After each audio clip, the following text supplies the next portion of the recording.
Welcome back to John Taylors Bell Foundry. I'm your host, May, and today we are going to delve into the structural integrity of fabrication, the art that frames the chorus of John Taylor bells around the world. Amid the clang of hammers and the constant buzz of the angle grinder in the background lies the pivotal craft of bell fabrication. But what is it? Meet Josh, master welder and fabricator, whose skilled hands have shaped the very skeletons that support Taylor's beloved bells. So I'm making a gudgeon for a fabricated headstock.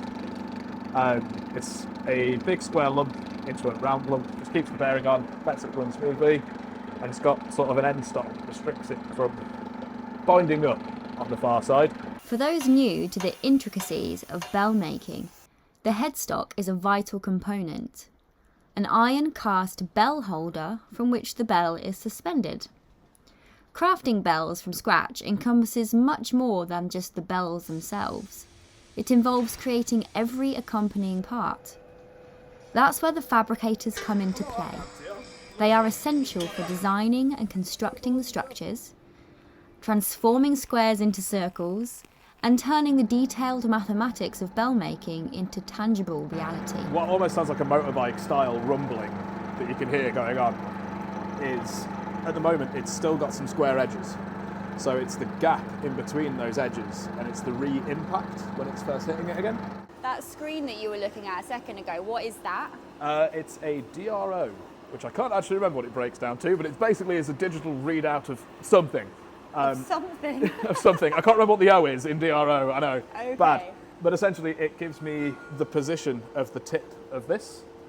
So the top one is that way and the bottom number is that way.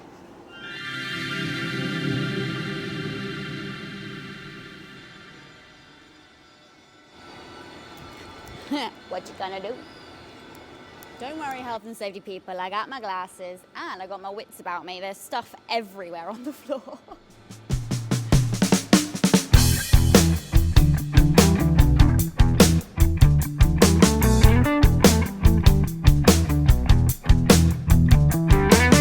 When I was interviewing Josh for the Meet the Team film, and I asked him, what is the one thing that you wish you had known before you came and worked at this foundry? And he was like, well, when I was at school, it would have been really good to have found X. Found it.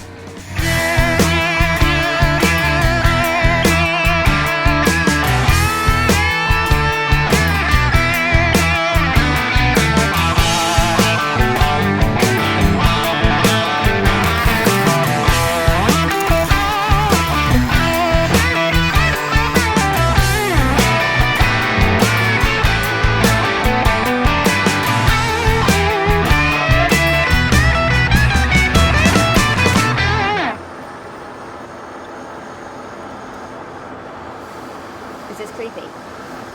Are you double selfie trying to take now? Yeah.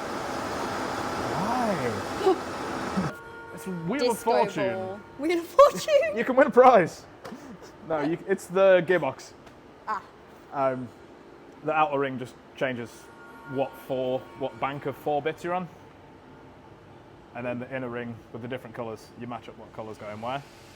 So at the minute, blue on blue, 625 times a minute, sorry. So 625 RPM. Don't want to go much higher than that on this because I don't think it'll take it. I'm just seeing bingo. Bingo? You know, like legs 11, and then they like spin the wheel. I'll be honest, I've not visited a bingo.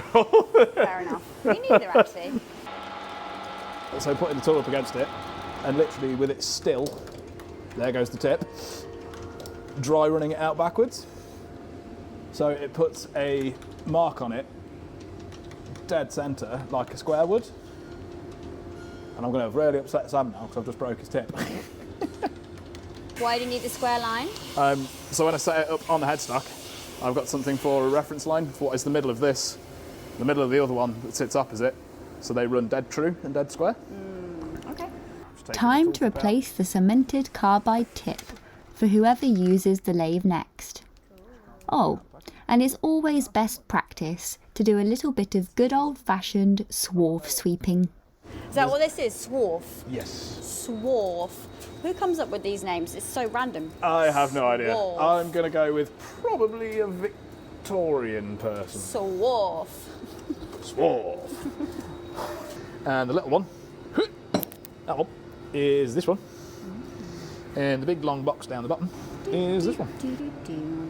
We've now got to do the death-defying task of trying to get to my bench, which at the minute is easier said than done. After you. This is going to be really fun with full hands. So this is the current frame I'm working on. It's for a place called Barton under Needwood. Currently at the moment, all the base frame is down. And yeah, this is essentially how we set up an iron frame. A lot of it is dropping on the castings and doing a bit of the okey-cokey with them, taking them in and out until you get pretty much where you want to be, setting them up, finding the right pit spacing, securing them down. Josh makes it sound easy, but it's not. Castings are never straight, not perfectly. You know where the feet are going, you know where the beds are going, but because of where everything kind of sits around them, there's a lot of chopping and changing and just inching backwards and forwards, well, smaller than inching, millimetering, if that's a word, backwards and forwards until you get sort of the end of one meets the next one, meets the next one, all the bed positions are right, all the pits are right, and yeah, it's just one always knocks another. Everything wants to be consistent. On new castings, really consistent. Some old castings, you know, one's been poured 6 months before the other, got different content in the metal, they didn't know what they were putting in it. So you'll drill one hole, it's like cutting through butter. And then you cut another one, it's like cutting through diamond. Wow. Horrible. When a new bell has been made, it's much more predictable to place them all together on a frame, meaning deadlines are being met. But when dealing with bells that have been cast years ago, timescale can be pushed back, causing a dramatic domino effect on the production schedules. You've paid for crane hire, roads being closed, inconveniencing everyone, hotels being booked for the bell hangers, and there's nothing ready. Nightmare. Well, let's crack on then, Josh.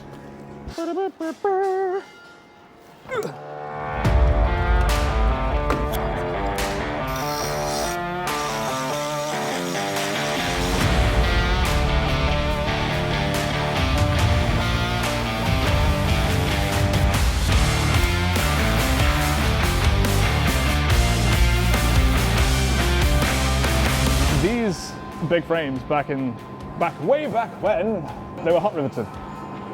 Big lump of metal goes in, gets superheated, guy hitting it from each end, locks it in place. The ones we do now are bolted in, purely for ease of getting them in towers. But yeah, the weld technology becoming a thing through, I want to say the 30s, that changed the game. I'm going to quickly clean this up. I obviously have to have a go. Don't worry, I have done this before, it's not my first time with a grinder. Josh teaches me some new sanding techniques for curves and fun finish patterns. Corners. I have some corners. Okay, sorry, I'm So listening now. if you're going to catch it like you're going to like imagine you're squeezing over the top Yeah. for a crow's term of a small child's head. It's about the right size, you know. So you got this kind of sits, you know, you could one finger hold this. Yeah. Because then you've got your entire wrist movement.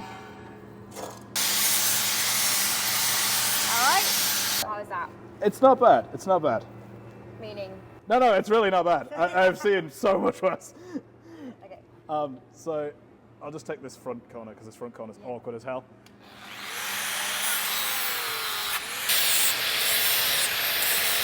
Next, we use a lighter sanding paper to smooth the finish. Like a 3 and a 1 or a 2 and a 1.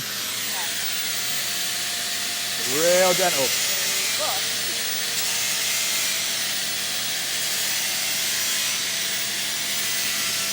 You're coming back a tiny bit and whipping up and kind of going around with the wrist. Angle the front end down a touch, just because there's a block in the middle of the pad. So you want the front corner of the pad hitting. There you go.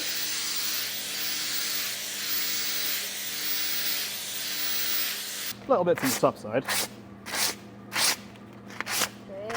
I've heard you all joke about the fact that it's not great pay here at the Foundry. So, like, why do you do this job?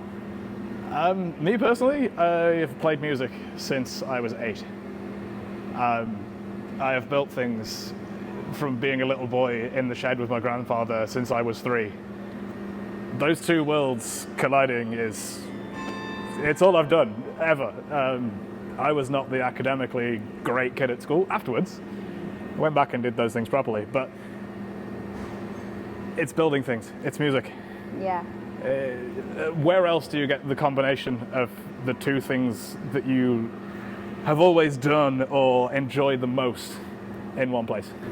If you told my savage child self, for a living you will get to make the largest musical instruments in the world, break things with sledgehammers, and set things on fire, I think I'd have been chuffed. Yeah. You know. Oh, well, don't that just warm your little heart?